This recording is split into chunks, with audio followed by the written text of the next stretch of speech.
এখন কি করি চলবো মা, আমাকে তোমার পথ করে দাও মা, আমার খুব আমি কষ্ট দুঃখের বাড়ি মা, আমার লাভ তালা আলাই খাড়ি খালকি আসাবি আল্লাহর ভাই সাইয়াদ ধৈর্য ধরছি, মাত্র 4.5 মাস হয়েছে এমপি হয়েছি, বরাদ্দ পাইছি প্রায় 31 কোটি টাকা। দর্শক শ্রোতা, এবার সংসদে সরাসরি প্রধানমন্ত্রীর কাছে ব্যারিস্টার সুমনের বিরুদ্ধে বিচার দিলেন। দর্শক শ্রোতা, অবশেষে এটা কি হলেন যে সিদ্ধান্ত নিলেন প্রধানমন্ত্রী, এবং ব্যারিস্টার সুমন কি তাহলে এমপি পদ থেকে বহিষ্কার হতে যাচ্ছে, এবং কিছু নাকি দুর্নীতিও ধরা খেয়েছে। দর্শক শ্রোতা, আপনারা জানেন যে ব্যারিস্টার সুমন তিনি কিন্তু এমপি হওয়ার আগ থেকে তার নিজ এলাকার জন্য বিভিন্নভাবে কাজ করে যাচ্ছেন, এবং এমপি হওয়ার পর তো আর কোনো কথাই নাই।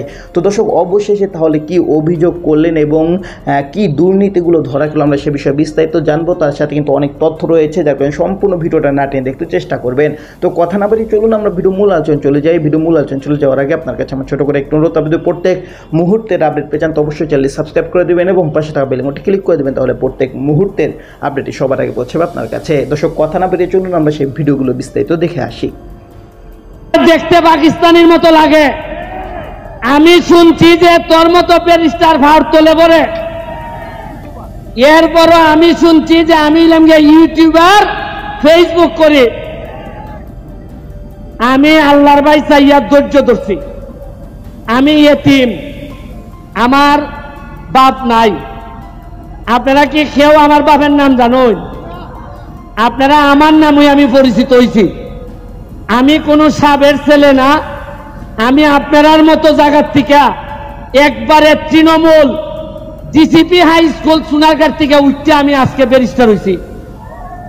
আমি গল্পটা কইতাছি তোমাদেরকে এই কারণে, আজকে আমার সামনে যারা আছো তোমরা, তোমাদেরকে বলতে চাই, জীবনে ভালো করতে গেলে, সফল হইতে গেলে সব সময় সাবের ছেলে হইতে হয় না, নিজের যোগ্যতায় হওয়া যায়।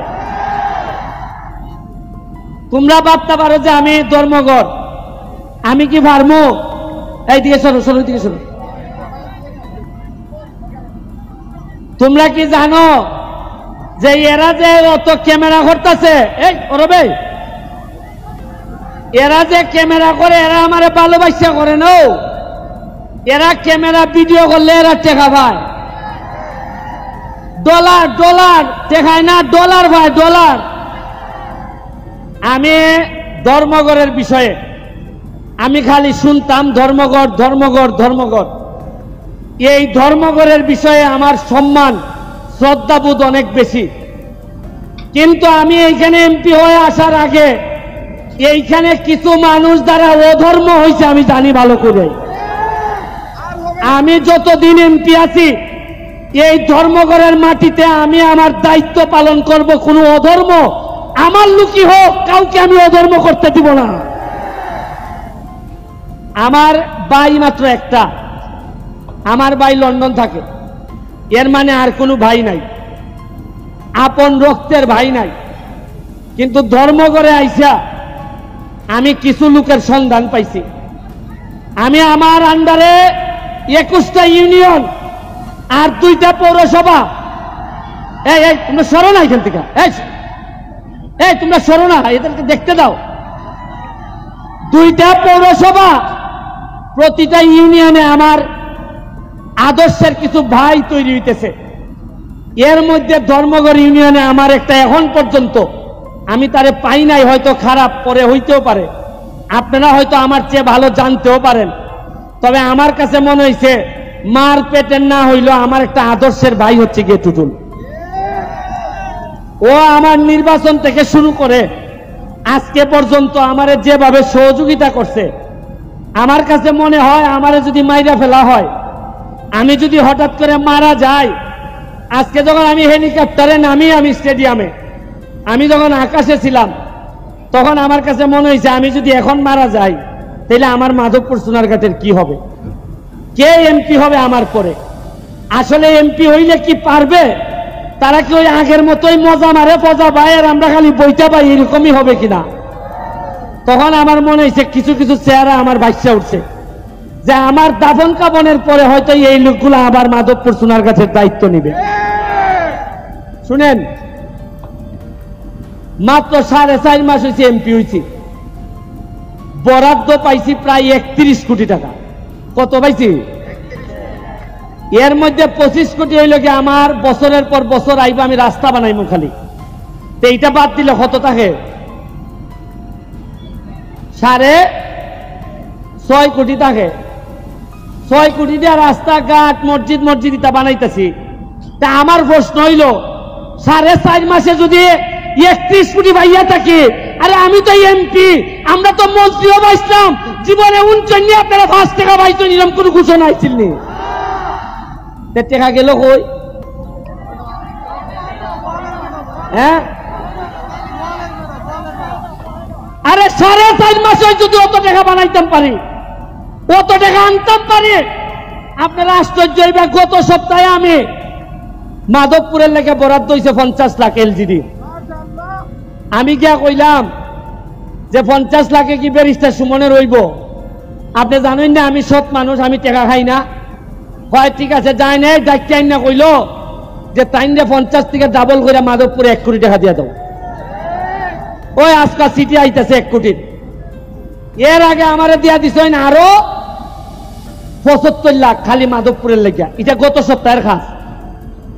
আমি এখন দেখি যে খরচ কইরা কুল ভাই না, খালি ভাই না মানুষ যারে দিয়ে খামটা করাইতাম। তো দর্শক, আপনার ভিডিও দেখলেন, ভিডিও দেখে যদি আপনার কোনো মন্তব্য থাকে তাহলে অবশ্যই কমেন্ট বক্সে আপনার মূল্যবান মন্তব্য জানিয়ে দেবেন। দর্শক, এখন আমরা পরবর্তী আরেকটি ভিডিও দেখব, যেটার দ্বারা আমরা আরও কিছু তথ্য আমরা জানতে পারবো। দর্শক, চলুন আমরা সেই ভিডিও বিস্তারিত দেখে আসি। সাল্লাল্লাহু তাআলা আলাই খাইরে খালকি আসাবি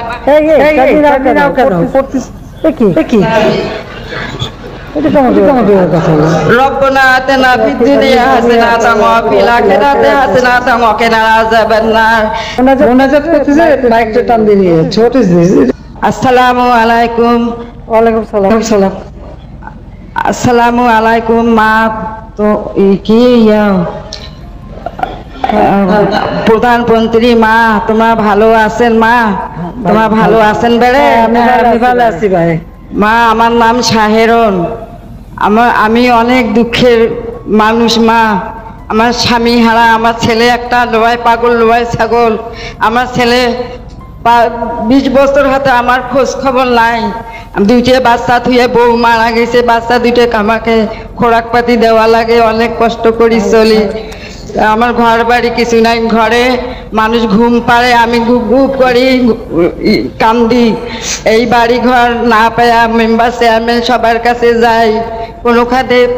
তারপরে এই মন্ত্রীর কাছে গেছি, এই মন্ত্রী সাহেব আমাকে কইছে যাও ইয়ের কাছে, যে টিউনু সাহেবের কাছে যাও মন্ত্রী। তখন টিউনু সাহেব কইছে যে কান্দিবে ধরছি মা, খুব দুঃখ করি। তখন আমি টিউনু সাহেব কয়ে যে যাও তোমার ঘর হবে, যাও। তখন আমার মনটা ঠাই আছে মা, তোমার বাড়ি যে আমি ঘরে আসি, বসবাস করি আসি, মনে হয় যে তোমাকে জ্বরে আমি কোলাত নেই মা। তোমাকে এইরকম আমাকে মনে হইতেছে। আমি মনে হয় যে আমি অসহায়, আমার কেউ নাই কপালত। আমার মা ও বাপ সব ছোটতে মারা গেছে। আমি খুব দুঃখের মানুষ, অনেক দুঃখ কষ্ট করি, অনেক জীবনটা আমার কাটি যাবার লাগছে। এখন 2টে বাচ্চা, ছেলেটা অনেক পাগল, তার বউটা মারা গেছে, বাচ্চা 2টাকে আমাকে দেখাশুনে করা লাগে মা। আমি এখন বয়স হয়েছে, আমি কাজকর্ম করি পাই না, মানুষের বাড়ি তো চাওয়া তো ঠিক নয়। এখন কি করি চলবো মা, আমাকে তোমার পথ করে দাও মা। আমার খুব আমি কষ্ট দুঃখের বাড়ি মা, আমার তোটা শুকিয়ে যায় মা। মনে হয় তোমাকে জড়ে ধরি আমি কোলাত নেই, বলে এইরকম হয়েছে মা। আমার কপালত এইরকম দুঃখ মা। টিউনো সাহেব আমাকে এই ঘরটা দিছে, এই সাহেব দিছে আমাকে এই ঘর। এই যে তোমার আদর্শর বাড়ি ঝকঝকে পরিষ্কার।